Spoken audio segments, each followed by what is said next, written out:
Hey Raghunath, tell everyone about our Patreon community. Sure, Kaustubha. The Wisdom of the Sages Patreon community is an incredible online yoga resource. If you like the type of yoga wisdom and culture we share on the show, then our Patreon community is a great next step.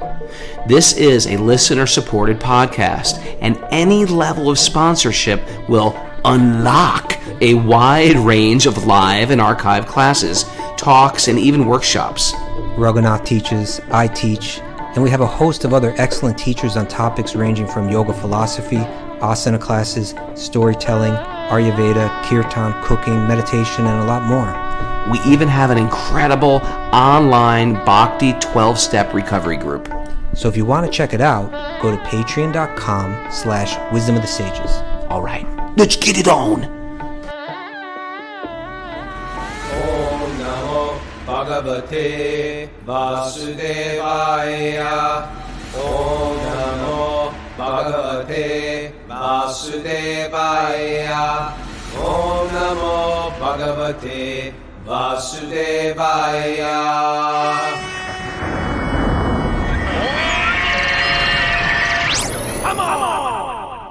Live from the Mile High City, Denver, Colorado. This is Wisdom of the Sages, a daily yoga podcast with your host, Raghunath, and co-host and senior educator at the Bhakti Center in New York, Kaustubha. Welcome to the show. Welcome, everybody. It's Friday. It's Friday's Bhagavatam class. We're here with a live group on Zoom. We got over 80 people here on Zoom today. These Zoom people impress me on the regular. Mm-hmm. It's just like they're just showing up. And you know what I realized yesterday, Kaustubha? Just being like, you know, I'm in a foreign city with the bands, you know. Parvanandi, he's a devotee. The rest of the guys are favorable, but they're not devotees. Okay. It's just like, I want association. I'm glad, like, I'm exhausted. We played late. I got in super late last night. I went to bed thinking, I'm not waking up for the show tomorrow. I set my alarm like 5 minutes before the show started. Somehow I'm picking up on that. You picking up on that? Yeah. Voice is all scratchy because I was screaming. And you know what? It's like, I want association wherever I go. And maybe it's a sign of weakness. Maybe it's a sign of deep intelligence. We are weak, right? Yeah, it's both, right? Once I start thinking like, devotees never feel like, I got this. I feel like fixed up. I'm feeling strong by bhakti. That's not the mood. The mood is like, I'm hanging on by a thread. That should be the appropriate mood. I'm like a drop of water. If you've ever, if this is interesting because lotus leaf. Is that what you're doing? Well, that's the Indian analogy. I was going to use the American analogy. Right. In India, they say, a drop of water, my existence, our very life, this frame that I feel so strong, is like a drop of water on a lotus petal. So the lotus petal has a waxy leaf, and if you drop water on it, the water actually balls up and rolls off. It's quite fascinating. But I was going to use the American analogy because I've done this. All right. If you pour water on the back of a duck, because I had ducks, they have oils in the feathers, right? Is it that? And it rolls off the duck's back. Is it natural oils in there, something like that? No, I've never asked the duck what he put on his feathers. You have a lot of birds. You have ducks. I had a lot of birds. We gave a bunch away. Okay. Some got attacked by predators. Oh. We got 2 guinea fowl left. That's all? But, yeah. But anyway, I just want to share that our Krishna consciousness, even when we're strong and even when we show up and even when we're feeling fixed, it is like delicate, like water on the duck's back. At any second, it can roll away. Any second, like Maya can just sweep us away. And Maya is like a riptide. You know, you're playing in the beach with your mom. Hi, Mom. Waving to her on the shore. And next thing you know, a riptide, you just drag you away. Well, I guess especially when you're touring with a band and going to Vegas, Raghu. I mean, you know what they say about Vegas. I know what they say in Vegas. What happens in Vegas stays in Vegas. That's right. What happens in Vegas is don't tell Kaustubha anything. No, I'm going to have all of you guys in Vegas. But I think it's just healthy to have good association. and good accountability. Matt Godin says the oil on the duck's feathers is called preen. Interesting. See? I know there was some oil. Professor Crystalline said, that's my mother's favorite advice. Get your duck feathers on, which means don't be bothered by the inconsequential. I'm doing too. Right. Mad Professor. I'm happy you're here. But it's true, you know, like we should never, ever like get proud. Like when we think, oh, I'm detached now, like I'm over all that, you know, because we are, you know, can so easily be bewildered, you know. In Bhakti, we're not thinking like by the power of my yogic detachment, I'm going to free myself. We're going to apply it as, you know, we're going to cultivate that. We're going to apply it. But we realize we really are entirely dependent on the grace of Krishna. And when you get to the Bhagavatam, you know, you see these examples of, like, who was it? What is Sobhari Muni? Shobhari Muni, right? A little proud. Shobhari Muni. Right? He was quite fascinating with his renunciation and austerity. By anybody's standards, he had the ability to live. The point is, we can't even underwater. come close. Yeah, he was meditating underwater, right, for like a longest time, right? Yeah. And then what did he see? Mara, what did he see? Mara. 2 fish fornicating. Yeah, fornicating. Right. Thank you, Mara. Fornicating. Cheers to you, Mara. She's like, what do I say? What's the proper way to talk about fish having sex? Fornicating. Yes, 2 fish fornication was going on. And because he saw them, it bothered his mind. You see? So that's like that story about me when I was in Vrindavan. Oh, let's not go there. Oh, no, don't go there. Yeah, don't go there. But but by the way, a side note to that story, he fell down. Shobhari Muni, because he fell down ultimately because he cursed the great devotee, Mara. Garuda. Yeah, he cursed Garuda. And for the offense of a devotee, even as strict as you are with your tapas, your renunciation, your detachment, that offense. That cuts off the grace. What happens is like, you lose the grace, and then Krishna's grace. Krishna is like cradling us, but once you make that offense, it's as if you're telling Krishna, "Get out of here. I got this." And then it's like Maya just throws a blanket over your head. You can do it so easily. When I was little, my older brothers would just put a blanket over my head, and I would be like, "Help me, help me." And then they throw a second one over my head. I'd be like, "Help me." And now it's heavier. Help. And then they start smacking me around under that blanket. My brothers. But the idea is like Maya's like that. She covers you with this blanket. I mean, you still don't even understand what's going on. Yeah. This is what's happening with Maya. So go ahead. Well, I was just, you know, so the point is it's there for a reason. Here's this yogi. He's way more detached than any of us. He's way more renounced. He's way more austere. And he's like so advanced in this yoga that he can go under the water. And if we go back over a year ago when we had Yogi Charu on here, he said he's seen people do this, right? He's seen people go under the water and stay there for like weeks at a time and meditate. All right? He said he's seen it. So anyway, Sobhari Muni was one of these yogis that could do that. All real. So yeah, we can't do that. We can't even come close to that. So we should never, ever, ever start to think, oh, I've got this, I'm super detached. Because in an instant, you know, and so Sobhari Muni, even seeing these fish was enough to throw him off, you know. And so really, you know, we practice detachment and we cultivate knowledge so that we can become detached materially. But we're really dependent on the love for God developing in our heart and the love for every living being. And keeping that flow of grace there, right? Where Krishna says, oh, you want truth? I'm going to give you more truth, more vision of reality, more vision that comes with humility. And as soon as we start to think, I've got this, we can lose it in a second. We're dependent, always. Yeah. Then the offenses come, and then it's all over. Yeah, then it's all over. Gotta guard that tongue, the tongue that can liberate us with the Maha Mantra, hearing Harikatha, hearing the Bhagavatam. That same tongue can ruin us with the few offenses, this few words of our self-importance. Boom. Then you lose the grace, and all you're left with is your own power, and very soon you begin to see how weak you really are. Yeah, isn't that interesting? With all our power, we're quite weak. Yeah. Quite weak. There's a ceiling. There's a ceiling to our strength, power, ability. But once you hold on to Krishna's lotus feet, the ceiling opens up and Krishna just lifts you higher. But you got to make yourself light by feeling Krishna's grace. It's so true. Anyway, I'm just appreciating the association. I got to go to the Denver temple yesterday. Oh, how was that? I finished that TED talk that I did. At the temple? You did it in the temple? Well, I did it at this place, but some devotees were film people. And how did that go? Great. Felt good? Great. You needed a second time around to kind of. I had to do it a second time because the first time it came out pretty good, but I was unprepared because I just did it on the fly, and you really need to prepare for it. So I just spent a few days preparing, and then I recorded it. Then I went to the show with Youth of Today, played a gig, and we're exhausted. I'll go back to bed when I finish with you guys. When do you go to Nevada? I go to Nevada in a few hours. All right. Yeah.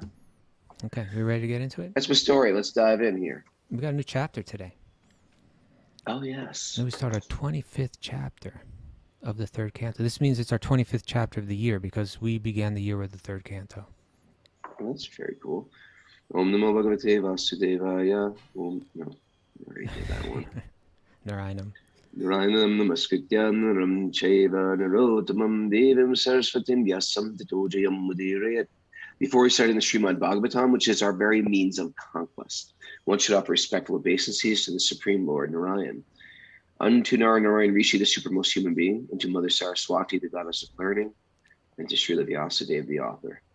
Nasta prayeshva bhagreshu nityam bhagavat sevaya bhagavati uttamasloke bhaktir bhavati naishtaki. By regular attendance in classes in the Bhagavatam and by rendering service to the pure devotee, all that is troublesome to the heart will become eradicated, and loving service to the Supreme Lord, whose praise with transcendental songs is established as an irrevocable fact. Om Gyanatimarandasya Jnananjana Shlakaya Chaksuranmritam Nena Tasmai Shri Gurave Namaha. I was born in the darkness of ignorance. My teachers are opening my eyes with a torchlight of knowledge. I offer my obeisances at their lotus feet. Reading from Srimad Bhagavatam, Canto 3, Chapter 25, entitled Devotional Service. Text 1. The glories of devotional service. The glories of devotional service. That's what we're doing. That's what we're working on doing. Sri Shaunaka said. Right there. Huh? Right there. We're going back to Sage Level 1 now. Sage Level 1. So this is Shaunaka's the original speaker of the Bhagavatam, and he's sharing it with all the sages at the holy place called Namasharanya. There's thousands of sages, and they're realized beings, but they're not personalists. And he heard from Maharaj Parikshit. He heard from his guru, right? This conversation between Maharaj Sukadeva Goswami. Yeah. Sukadeva Goswami, Maharaj Parikshit, and he's like, "Oh man, this conversation has changed me." Mm-hmm. It's changed me. That's what happens when you hear the Bhagavatam. And I know some of you right there looking at us right now.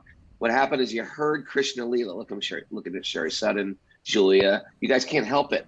Ashley O'Hara. You guys can't help it. You heard the Bhagavatam. You heard these stories. You heard these Leelas. You heard the Kirtan. And all of a sudden, nothing is the same. Right? You can't shake it anymore. Even when, it was nice. I'm going to go somewhere else. No, you can't help it. It's always going to be on your mind now, forever. It's over. Material life is finished. Zoe Buckman disappears for a little while. Now look, she's right back here. You see? Right. It's really true. It happens on the regular. That's true. You can't get rid of it. That hook has been set in the heart. Nothing of the material world will make any sense anymore. You know the verse, Kaustubha, right? There's a verse that says that. Oh, yeah. I must slip my mind. By Rupa Goswami. Yeah. If you like your material life, if you like your material career, if you like everything in your family and friends, if you like everything in the material world, do not go to Vrindavan. Do not go to Keshi Ghat, the holy place in Vrindavan. And do not see that sweet beautiful, charming little boy named Krishna, because nothing will be the same after that. It'll ruin it Translation all. by Raghunath. That was my Okay. own that was my own translation, but you get the All right. idea. Okay, so we're with Shaunika now. Again, this is where the Bhagavatam started. There's stories within stories within stories, but now we're going back to the original conversation, which is between the sages of Naimisharanya speaking to Shaunika Rishi. Shaunika speaking right now. Although he is unborn, the Supreme Personality of Godhead took birth as Kapila Muni by his internal potency. Mhm. He descended to disseminate transcendental knowledge for the benefit of the whole human race. That was the purpose of this particular avatar, incarnation of Vishnu. Is transcendental knowledge. He's coming to give this knowledge. Shaunika continued, there is no one who knows more than the Lord himself. Yeah. No one is more worshipable or more mature a yogi than he is. Mm-hmm. He is therefore the master of the Vedas, and to hear about him always is the actual pleasure of the senses. There you go. To hear about the Lord is the actual pleasure. There's a lot of pleasure for the senses, Mm-hmm. but the actual pleasure, the one that makes us feel very sublime, very connected, very at peace. People don't understand it. Our friends won't understand it. Your family won't understand it. What are you doing? It's 5 a.m. Why are you waking up early? Sitting around this Zoom thing. Makes no material sense. Yeah, but it's one of those things. It's like the healthier you get, the more satisfying this kind of thing is. Like spiritually healthy, right? Sure. The more that you begin to let go of the, that endeavor for materialistic life, then the more that this stuff starts to be like, oh, this is actually pleasurable, right? This is enjoyable. But to materialistic, It's just like sometimes driving down the road and it's winter time, and there's like one person just jogging in the winter, So if you're into health or athleticism or jogging, you think, wow, that person's pretty cool. But if you're not into it, you're like, are these people foolish? Stop jogging. It's winter time. It's like you can't get it. Right. But if you have a little bit of a taste, it all makes sense. Mm-hmm. All right. And if you miss it, what happens? You lament, I missed the class today. I missed the Bhagavatam today. I got to find out, how can I fit it in? How can I listen to the, Sutta Goswami said, the most powerful sage, Maitreya. Text 3. Therefore, please precisely prescribe all the activities and pastimes of the personality of Godhead, who is full of self-desire and assumes all these activities by his internal potency. Text 4. Sutta Goswami said, the most powerful sage Maitreya was a friend of Vyasadeva. Being encouraged and pleased by Vidura's inquiry about transcendental knowledge, Maitreya spoke as follows. Okay, now we're going back down to sage level 3. You know what? Maybe I should do a Sweet Baby Krishna tonight, just for the sake of association. Yeah, sure. Okay, can people, Mara, can we keep people on hold and I can announce it later? Sure, I can announce it on Discord and Patreon if you want to do it tonight. Okay, so we'll announce it on Discord and Patreon. If you want to do Sweet Baby Krishna with me tonight, that's sort of the plan. All right.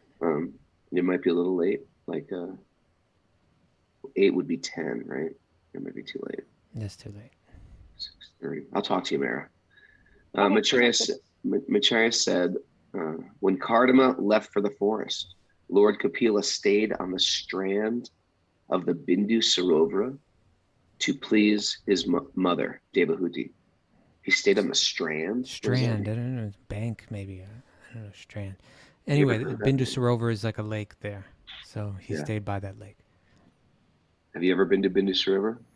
No, I mean, I've been, on my way to Puri, I've been through Bhubaneswar, which I believe that's somewhere very near Bhubaneswar, Bindu Sarovar. Have you been there?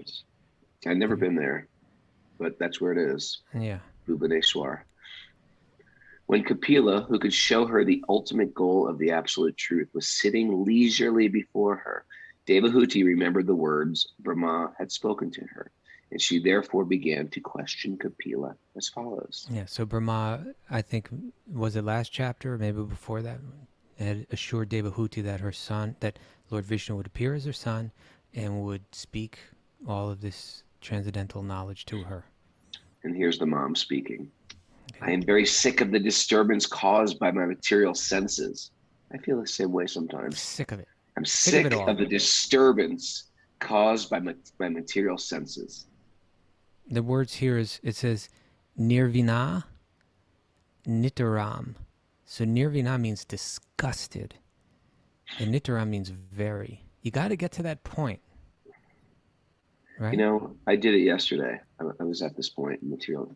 I got home from the show and I went to the health food store and purchased a bag of healthy corn chips, which I don't know if that's an oxymoron, healthy corn chips, or they were bean chips. They were made with beans, organic beans. But they're And I was still like, I'm going to fried save in that these for oil, later. right? And now it's like, I didn't eat them before the show. I didn't eat them after the show. And now I'm about to go to bed. And I was like, where are those corn chips? There's something about after 10 o'clock. A demon enters my body and starts to tell me to do all crazy things with my senses. That's why I have to get to bed before 10 at least, at latest, because that's when the demons come out, I feel. Mm-hmm. And so sure enough, I ate that. Raghu. Well, I'm just saying, I'm identifying. Yeah. I'm very sick of the disturbance caused by my material sense. My intelligence didn't want those chips. Did right? you reach a point where you felt disgusted with just like you're still eating, chip. but you're The fourth chip. The fourth chip, I was like, what the hell am I doing? but you just kept It's going. past midnight and I'm just eating chips. This doesn't make any sense whatsoever. Yeah. But it's true. We have to get to that point, and this is the funny thing. When you hear this, when she says like, I'm just sick of it all, it sounds like she's in some state of mind that's like unfavorable or but actually it feels good, right? Like actually when you start to get that feeling like I've had enough of materialistic life, there's something that feels it's a little bittersweet. There's a sweetness to it as well. Oh yeah. Right. Yeah. And it's because like now I can really let go, and that's where Devahuti is. Prabhupada, he writes here. He says, "That's where you are right now." That's where I'm in my divorce. Okay, well, this is what he says. He says, "Unless one becomes tired of material sense gratification, you got to become tired of it. There is no opportunity to hear transcendental messages from a person like Kapila." Devahuti expressed that she was tired. So this is the point, right? Like we're moving around this world. We've asked for it in a sense. We've asked for the opportunity to enjoy separately, to disassociate ourselves with our root, our divine source, from God. Let me be an illusion and try to enjoy all that there is to enjoy. And then at a certain point, you get sick of it. At a certain point, particularly if you're doing some good hearing, you begin to see it all in perspective. You're like, enough. I've been trying and trying, enough. And that's a really healthy state to be in. That's a really, really, really good place to be. It's like now you're really ripe. Now your mind and your heart are really fertile, to receive this kind of knowledge, that it can really take root, that it can really, sprout and grow. So that's where Devahuti is. I get it. Your lordship is my only means of getting out of this darkest region of ignorance, because you are my transcendental eye, which by your mercy only I have attained after many births. How do you get this realization? It's sometimes you got to eat dirt, so to speak, repeatedly to realize I don't want to eat dirt anymore. Yeah. Right? You have to just be ground down by the material energy. Jiva G Life Coaching can relate to me with this one. She's just like, we got to get ground down. It's a blessing. People who go through like a 12-step recovery program, all our Bhakti recovery people, it's like the addiction has ground the face in the dirt so much that you're like, I'm either going to die or I'm going to recover.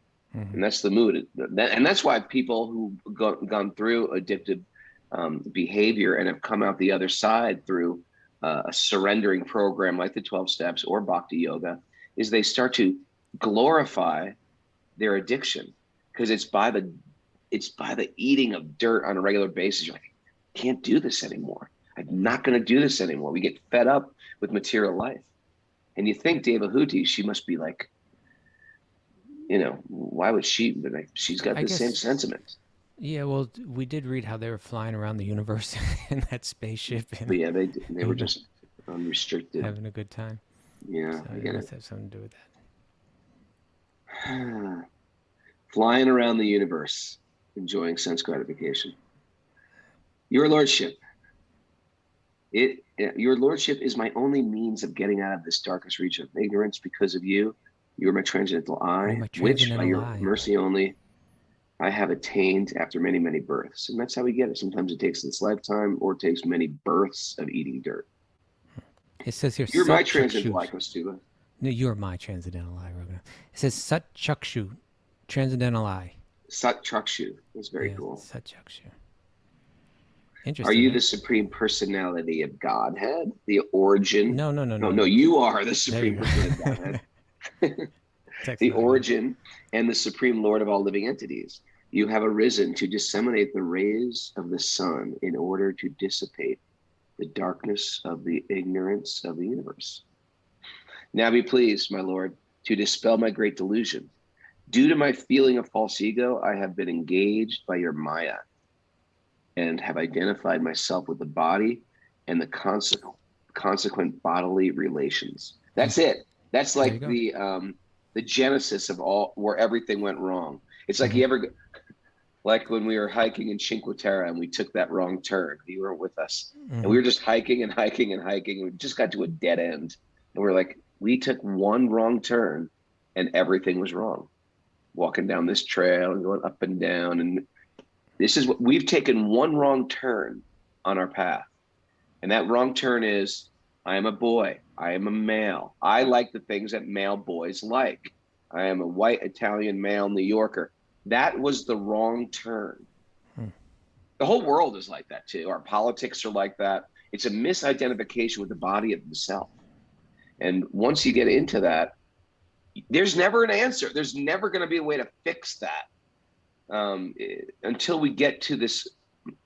In other words, I get it. So like you're saying, like when you were hiking, you took the wrong turn. It doesn't matter how good you are at hiking at that point. It doesn't matter if you got the right shoes on. It doesn't matter if I made it up the next hill easily. Yeah. None of it matters. So similarly, when we misidentify ourselves, when we think I am this body, and the point of life or the goal of life is to satisfy the senses of the body, then the amount of intelligence we have doesn't matter anymore. The amount of money that we have doesn't matter anymore. These things are all going to be misengaged. Yeah. Okay.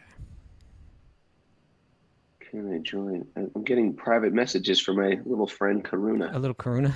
Yeah, she sends me private messages during the show. She says, please, so can I join? What does she want to join? I really want to join. I just don't know what you're talking Sweet Baby about. Krishna. Maybe she's talking about Sweet Baby Krishna. I know she really wants to join Sweet Baby Krishna. Yeah, that's what it is. Okay, that's what she's talking. I was like, join. You're in.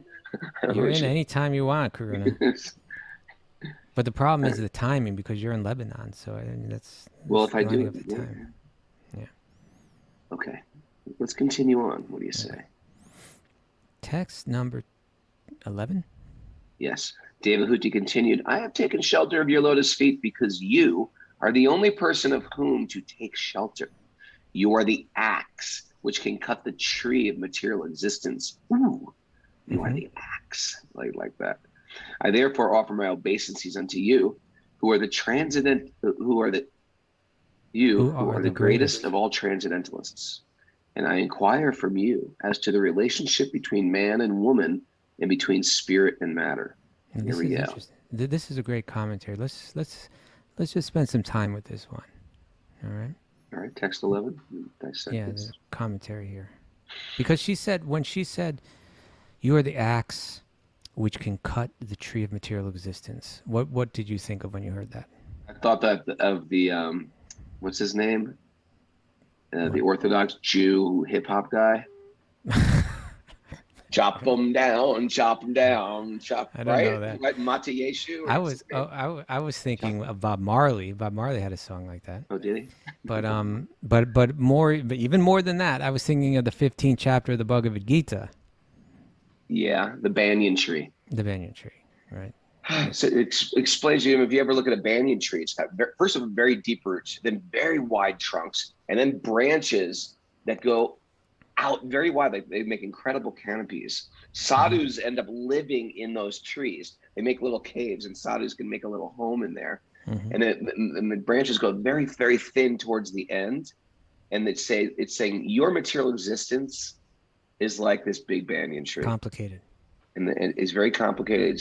And the branches drop. These are the type of fig trees, and they drop and they go back into the ground, and then they go more. So it's almost like you're in a cage as well. And so our life is like that. It's like a massive banyan labyrinth, like a labyrinth. And there's some like the trunk is very gross. So those are like our gross material attachments, right? And then, but if you go to the very fine tips of the branches, that is like refined sense gratification, which is out there too.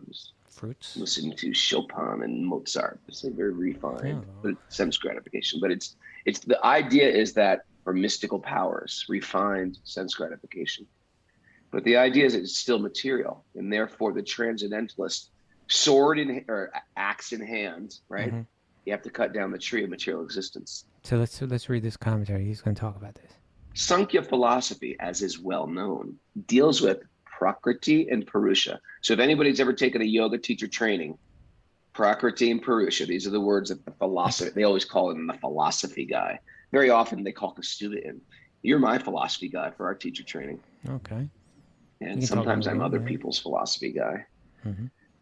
So Purusha is the Supreme Personality of Godhead, or anyone who imitates the Supreme Personality of Godhead as an enjoyer. And Prakriti means nature. Right, so material nature is Prakriti. Yeah, so in one sense, Purusha means a conscious being, and consciousness means awareness, and awareness means you feel something, like you can see something and you feel it, you can touch something and feel it, you can hear something and feel it. So Purusha means enjoyer, one that's capable of enjoying, whereas Prakriti is non-conscious energy, right? It's not feeling anything, it's not experiencing, it's not enjoying anything. So there's the enjoyer and the enjoyed. Purusha is the enjoyer. Prakriti is the material energy that's enjoyed. And basically what we're doing is saying, by nature, Krishna is that original Purusha. He's the original enjoyer. And like the root of a tree, when you're feeding it, then the entire tree is benefiting from it, or is feeling the effect of that. So when we think I'm a separate enjoyer, I enjoy separately from that divine source, then we're disconnected.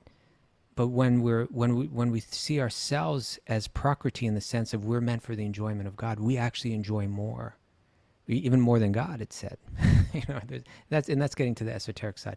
But let's keep reading with this, because it gets interesting. We'll get into some nice Bhagavad Gita stuff. You know what else gets interesting, Kaustubha? Yeah. I love the fact that. All right, I'm reading my. Can you see this? You got some drink there. I got some drink here, one of those Rebel drinks. And I'm reading it while you're talking. I'm reading what am I drinking today? And it's like that ashwagandha spicy chai. And right on the label it says roots, extracts, berries, botanicals, and love. Okay. Love is the ingredient. Isn't that great? It's like people are thinking like that. We want to drink love. It's the offering of love that we're imbibing. And everybody's into it now. Everybody's tuning into that. Like, we got to put love in our food. They don't just want the grams of fats and serving size. Look at Mara in the kitchen right now. Just chopping, slicing, baking, love. Okay. I just think it's cool that people are writing that on the bottles of things. Yeah. Because that's what we believe. Okay. All right. The intricacies in the material world of the relationship of Prakriti and Purusha, or the enjoyed and the enjoyer, is called samsara. Interesting. Or material entanglement. Now, Devahuti wanted to cut the tree of material entanglement, and she found the suitable weapon in Kapila Muni. So we're using these beautiful analogies here. The weapon of cutting material entanglement. You need something sharp. And what does she have? She has Kapila Muni, who has Vedic wisdom.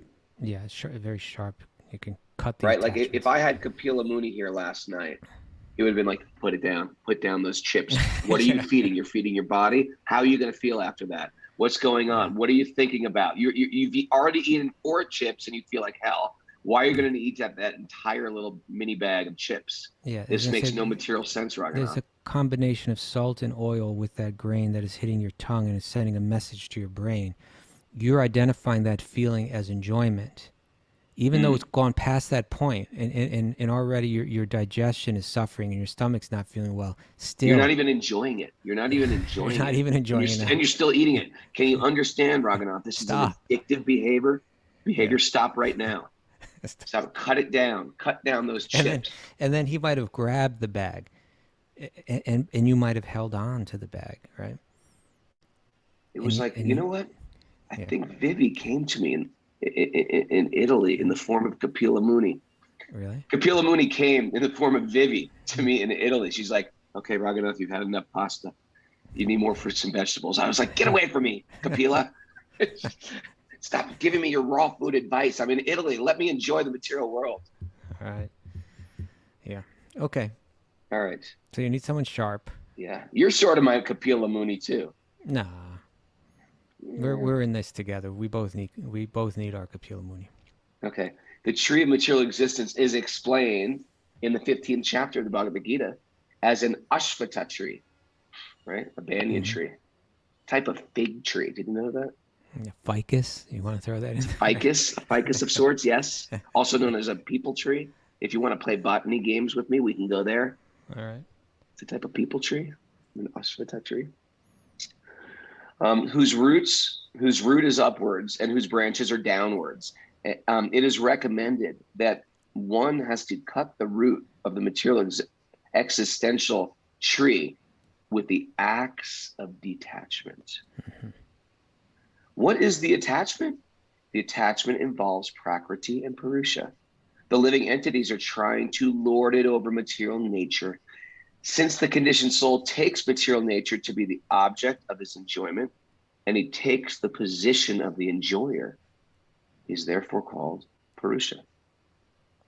Devahuti questioned Kapila Muni, for she knew that only he could cut her attachment to this material world. The living entities in the guises of men and women are trying to enjoy the material energy. Therefore, in one sense, everyone is Purusha, right? We're all trying to be the enjoyer, right? Because Purusha means the enjoyer, and Prakriti means that which is enjoyed. Yeah. In the material world, both the so-called man and so-called women are imitating the real Purusha. The Supreme Personality of Godhead is actually the enjoyer in the transcendental sense, where the others are we are actually just Prakriti.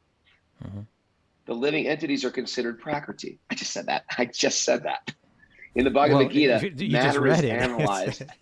Right? You just read it. It said, whereas all others are Prakriti, the living entities are considered Prakriti. I was saying it like I'm giving my own commentary, and then Prabhupada just said it right there. But when you said it before, you were reading it. Actually, he said it 2 times in a row.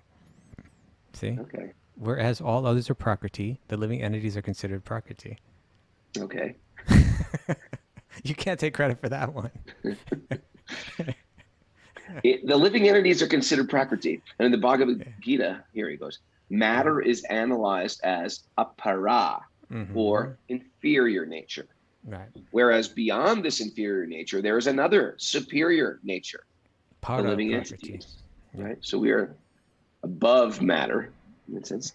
Living entities are also Prakriti, or enjoyed, but under the spell of Maya. So we can enjoy this material world. But like, for example, I was sitting in that bed yesterday, eating those chips, thinking, I'm enjoying this. So you can enjoy it, but it's under the spell of Maya. It's like I am enjoying, just like a drug addict is thinking, I'm enjoying this drugs. They're so good. I love them. It's all Maya. So what Prabhupada is referring to here right now, it's a really important part of the Bhagavad Gita. It's towards the beginning of the 7th chapter. And Krishna just lays out, basically there are 3 energies at play in this world. Okay, so he begins with text 4. Earth, water, fire, air, ether, mind, intelligence, and false ego. All together, these 8 constitute my separate material energies. Here, that's being called apara, right? Apara, Prakriti. It's the lower energy because it's not conscious, because it's temporary, it's always shifting, it's always moving, and it's not conscious. And then in the next text he says, but besides these, Arjuna, he says, Prakritim vidime param, pada prakriti.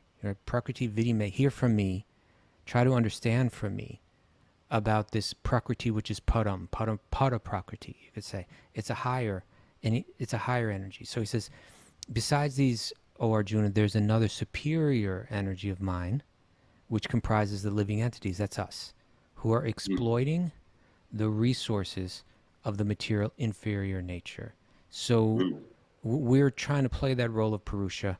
And how do we try to enjoy? We try to enjoy the material energy. We try to suck some sensual satisfaction out of the material energy. And then we're left with that song. Mm-hmm. I can't get no satisfaction. Think about it. Think about the Rolling Stones. They could get all of their desires fulfilled. If you have enough wealth, like wealth and fame, like even if you're wealthy, people that are famous can get things that you can't get. Even like wealthy people want to become famous, and sometimes they're not famous.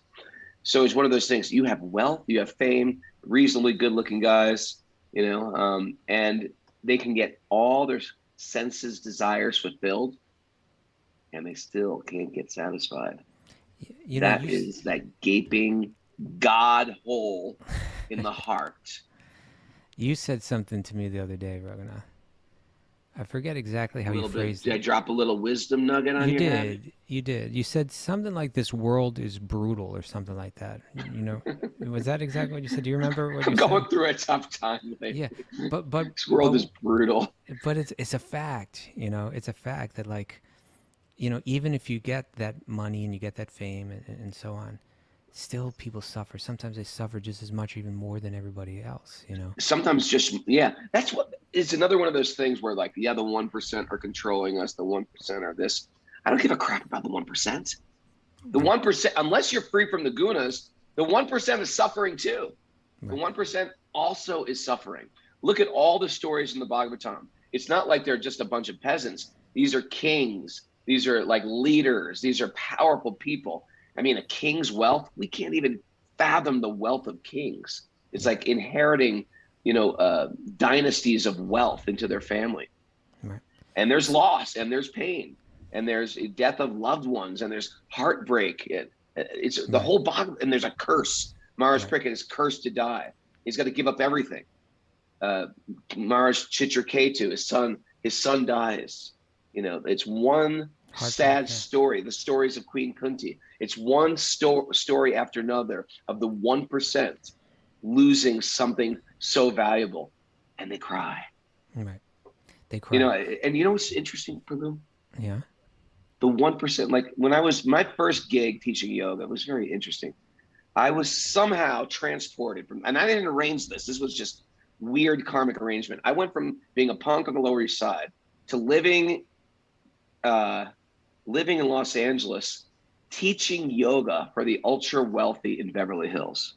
I don't know how, I didn't arrange it. It just happened that way. And I could literally walk down Rodeo Drive and everybody would be like, hey, Raghunath. I was famous in Rodeo Drive. It was an unbelievable time in my life. And it was peculiar. That's what and so I would just go from like literal mansion to mansion to mansion. And my point is, they're doing the exact same thing in those mansions. They're just eating and sleeping and mating and defending and watching a bigger TV. One time I thought, you know what?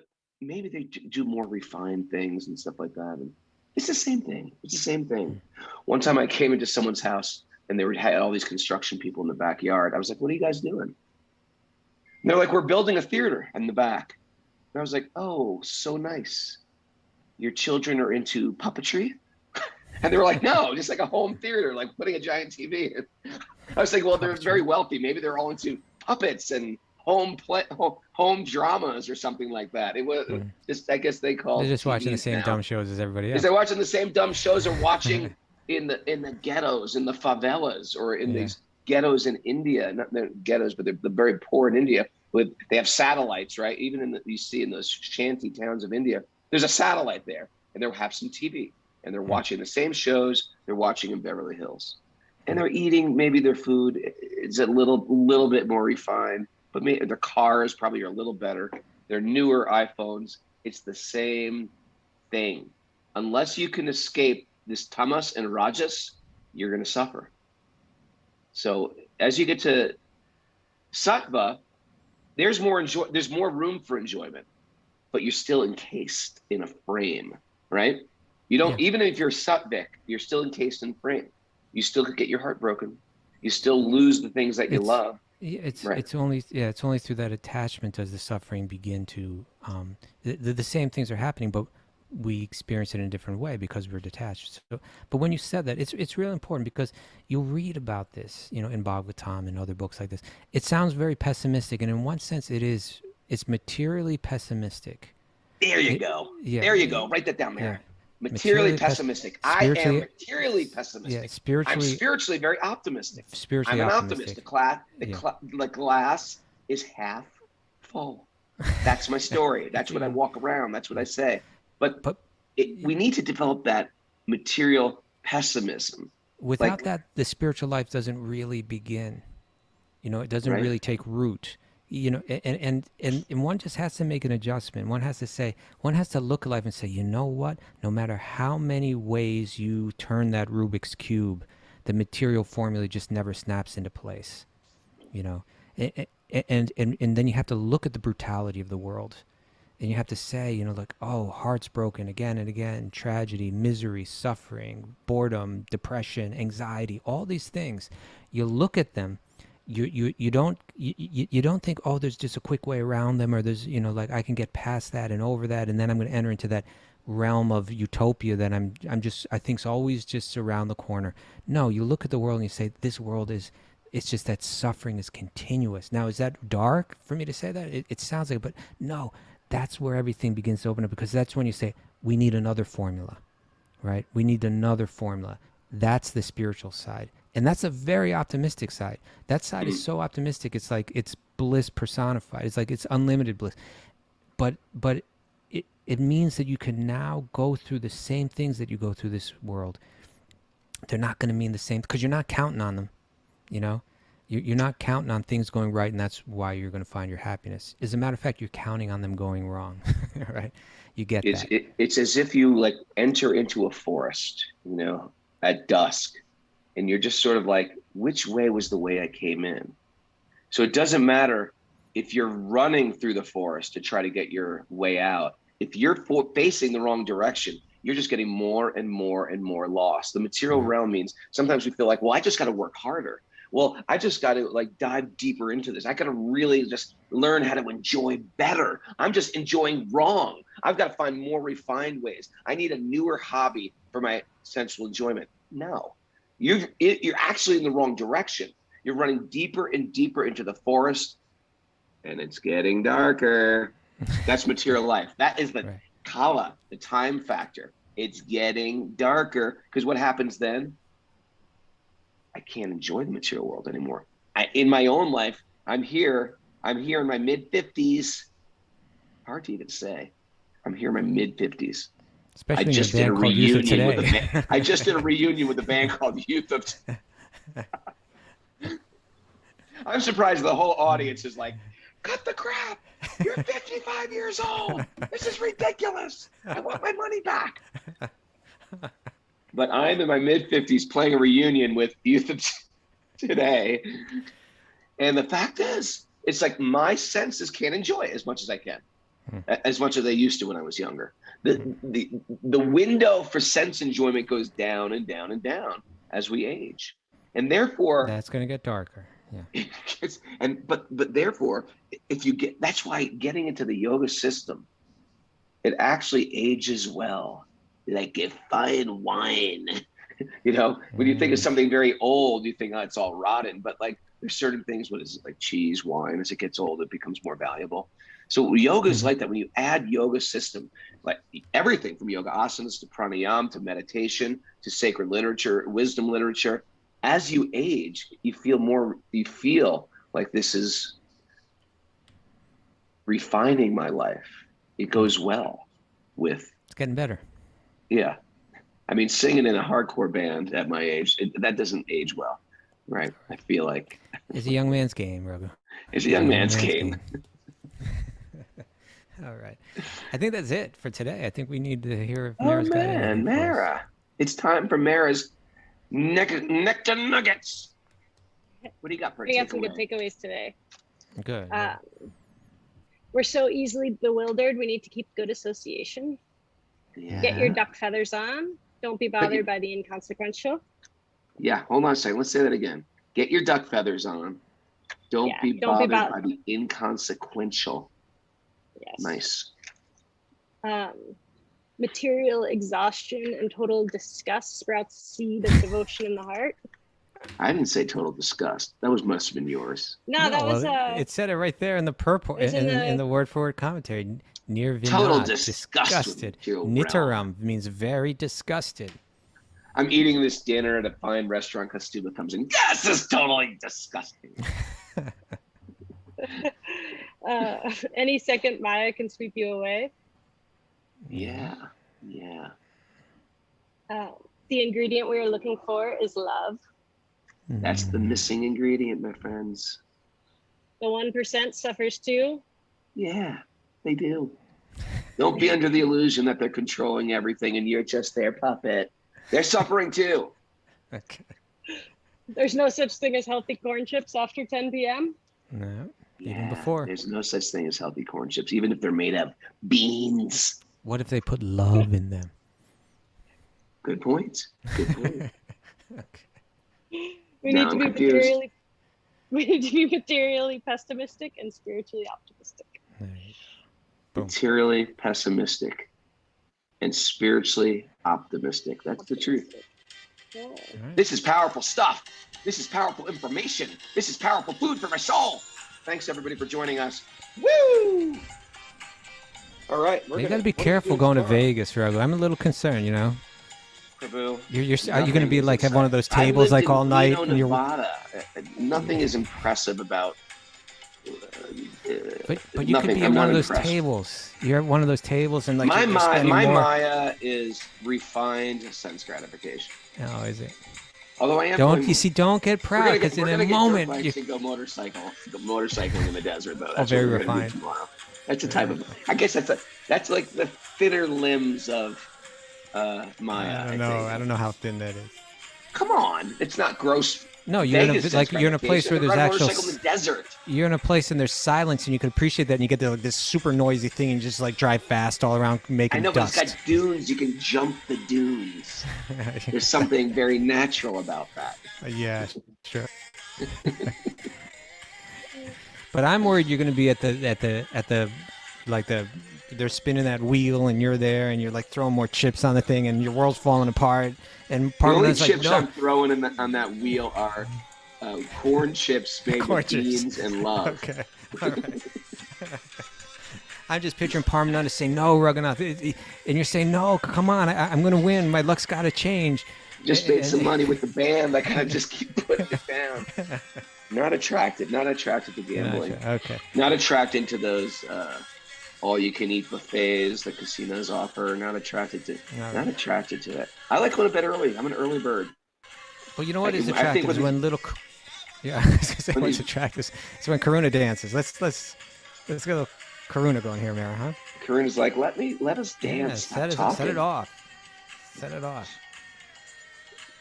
Thanks everybody for joining us. By the way,